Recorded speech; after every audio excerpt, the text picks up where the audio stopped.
di momen debat sekarang taring Gibran benar-benar dikeluarkan semuanya ya kayaknya. Energinya kemudian benar-benar dikeluarkan. Bahkan nyasar kepada lawan-lawan debatnya, kepada Profesor Mahfud MD, juga kepada Caimin. Cuma yang paling banyak di roasting oleh Gibran itu adalah Caimin. Nih, ini momen, ini parah, ini bakal viral lagi ini nih. Caimin diajari berapa SKS ini sama Gibran. Coba kita cek sama-sama nih. Bener-bener nih. Kacau, kacau. Baik, terima kasih Gus Muhaimin. Paslon nomor 1 dan tim suksesnya sering menggaungkan LFP, lithium ferrofosfat. Saya nggak tahu ini pasangan nomor 1 ini anti nikel atau gimana. Mohon dijelaskan. Masih ada waktu, Pak Gibran, apakah akan digunakan? Akan saya gunakan apabila pertanyaannya belum jelas. Bagaimana Gus? Cukup? Saya jelaskan juga nggak apa-apa. Singkatan dan terminologi mohon dijelaskan, Mas LFP, Gibran. lithium ferrofosfat. Tadi sudah saya bilang kan, lithium ferrofosfat. Itu sering digaungkan Pak Tom Lembong itu. Lithium ferrofosfat. Baik. Masih ada waktu untuk menjelaskan atau cukup? Cukup? Mulai ketika Anda berbicara. Silakan.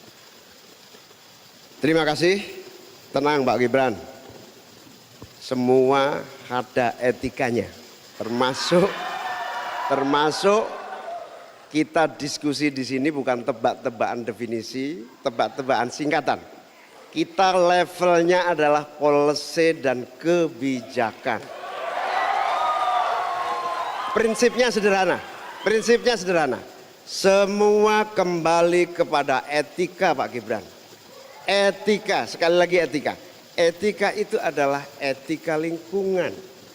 Apapun yang menjadi kebijakan kita menyangkut produksi, pengambilan tambang sumber daya alam, juga apapun yang kita gunakan seluruh potensi bangsa ini, rujukannya adalah etika lingkungan. Komitmen kita intinya adalah keseimbangan antara meletakkan manusia dan alam.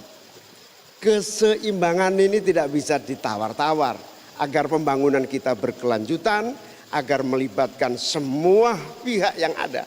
Tidak ada satupun yang tertinggal. Sehingga produksi yang kita munculkan pun dari tambang, dari litium, dari apapun, itu tidak sembrono dan tidak sewenang-wenang. Bahkan yang lebih parah lagi, tidak mempertimbangkan lingkungan dan keberlanjutan masa depan. Sekali lagi intinya bukan hanya etika lingkungan, tetapi etika bahwa forum ini adalah forum policy yang berharga. Jangan-jangan kalau kita tebak-tebakan definisi di sini, saya ragu kita ini levelnya SD, SMP, atau jangan-jangan ijazah kita palsu semua di sini. Ini yang mengagetkan. Jadi kalau tebak-tebakan, ya bukan di sini levelnya.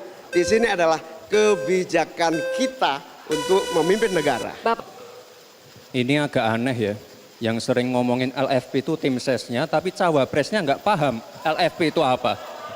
Kan aneh. Sering bicara LFP, lithium ferrofosfat. Tesla nggak pakai nikel. Ini kan kebohongan publik, mohon maaf. Tesla itu pakai nikel, Pak. Dan kita sekarang, Indonesia itu adalah negara yang punya cadangan nikel terbesar sedunia. Ini kekuatan kita, ini bargaining kita. Jangan malah membahas LFP, itu sama saja mempromosikan produknya China, Pak. Saya nggak tahu ya, Pak Tom Lembong dan tim sesnya sering nggak diskusi dengan cawapresnya. Masa cawapresnya nggak paham? Aneh loh.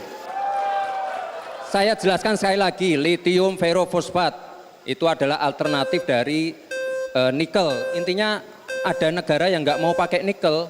Nah itu loh Gus yang saya maksud. Apakah Gus Muhaimin juga anti nikel? Baik, waktunya habis. Terima kasih Pak Gibran. Oke, jelas. Itu Gibran mau di framing lagi bahwa itu tidak otentik gitu loh. Nih, Yang paling sebel saya itu, saya sebetulnya salah satu orang yang juga ikut meragukan kemampuan Gibran di dalam kemudian debat ya. Saya sekali lagi termasuk orang yang meragukan Gibran bisa benar-benar bertanding di arena perdebatan. Saya salah satu orangnya. Statementnya sangat jelas saya ucapkan, saya analisiskan. Wah, dia tidak mungkin punya kemampuan untuk mengalahkan lawan-lawan debatnya. Bahkan termasuk saya, salah satu orang yang meyakini Gibran akan dipermalukan. Tetapi ketika di perdebatan pertama, saya melihat, hebat juga ini Gibran. Lalu tetap ada orang yang masih memaksakan mencaci maki, merendahkan, ya, bahkan dibuatlah framing bahwa itu seolah tidak otentik Gibran. Ada yang membisiki, wah, mic-nya kemudian banyak, KPU tidak adil, dan lain sebagainya. Itu membuat hati saya ini tergerak. Nggak mungkin ada orang yang membisiki. Kenapa? Karena waktu yang disediakan oleh KPU, oleh moderator, itu nggak banyak, cuma 1 menit, cuma 2 menit, maksimal 4 menit. Dan tidak ada jeda ngomong itu. Kalau ada jedanya, seperti hari-hari biasa Gibran, ngomongnya jedanya panjang, maka mungkin saja ada kemudian yang membisiki. Ini kan nggak ada jedanya. 1 menit dimanfaatkan benar-benar oleh Gibran untuk kemudian menjawab dari panelis dan menjawab dari lawan debatnya. Itu otentik. Tapi tetap ada yang memaksakan. Ini yang membuat saya, ya orang-orang ini gimana? Katakanlah fakta sebagai fakta gitu loh. Dan sekarang di momen perdebatan kedua kali ini, Gibran benar-benar lepas kendali. Dia keluarkan taringnya semuanya. Bahkan kepada Profesor Mahfud MD, berani sekali beliau. Berani sekali Gibran. Ya supaya menghantam mungkin framing-framing busuk di media sosial tentang keblongonannya, ketidakbanyak tahuannya, keasam sayurnya, kan itu untuk membantah itu semua. Jadi Gibran itu bak seorang singa sekarang di momen perdebatan sekarang yang menghantam sana sini, yang menyediakan benteng luar biasa pertahanan untuk supaya tidak bisa ditembus oleh lawan debatnya. Dan dia otentik, dia sendiri. Saya meyakini memang itu Gibran, aslinya seperti itu. Memang aslinya seperti itu. Memang dia punya kemampuan komunikasi yang kemudian juga tidak bisa diremehkan. Memang dia punya pengetahuan yang juga tidak bisa diremehkan.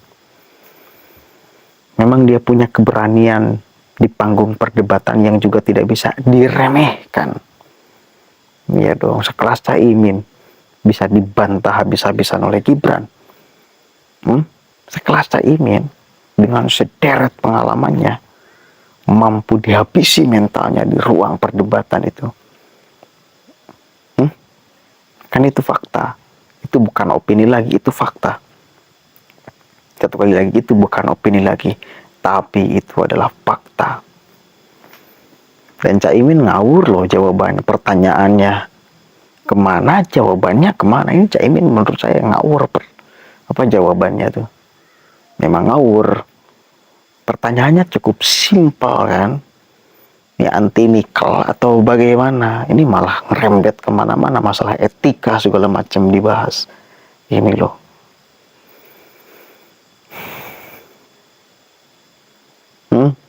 Saya mengajak kalian untuk bisa berpikir jujur di sini. Oke. Tidak memilih, ya hanya sebatas tidak memilih aja. Tapi jangan abaikan fakta kejujuran itu. Oke. Assalamualaikum warahmatullahi wabarakatuh.